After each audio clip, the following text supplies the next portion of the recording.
Yes, there is a giant American flag in the background. We are talking about Manifest Destiny.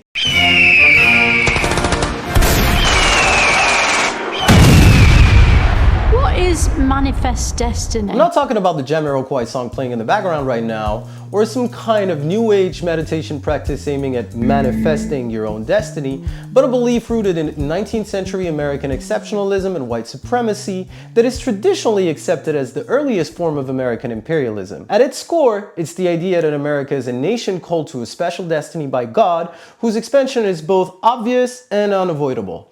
It was used to justify both westward expansion in the 19th century and the continuation of slavery and Native American displacement and genocide for the greater good. How can this be for the greater good? Shut it! The religious narrative surrounding it is both a continuation of old world colonization practices that saw the Christianization of the continent as a divine mission, combined with more Puritan providentialism, which saw men taking on the burden of expansion as a way of surrendering to God's will. Doesn't this make you God's slaves?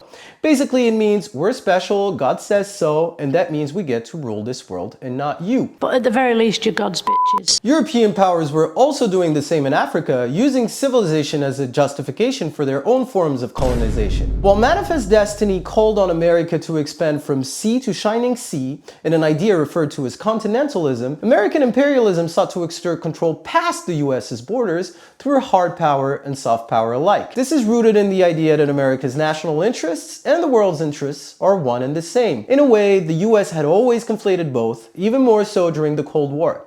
The idea reached its peak during the so-called Great War on Terror, being used to justify foreign interventions and regime change, all in the name of freedom and democracy. American and coalition forces are in the early stages of military operations to disarm Iraq, to free its people, and to defend the world from grave danger. With the recent intervention in Venezuela and threats to Greenlandic sovereignty, the US seems to be fully embracing its imperialistic nature once more, even if it remains a highly divisive topic in MAGA circles. What is certain is that the US has been actively dismantling a post-war order created to suit its own national interests and has traded soft power for hard, seeing the first one as weak and too constraining. What may seem like a back to square one moment for the United States is really just a continuation of existing policy without the pretense of caring for anything else than their own interests. And if you ask me, that is really sad. Crazy, scary, spooky, hilarious. Crazy, scary, spooky, hilarious.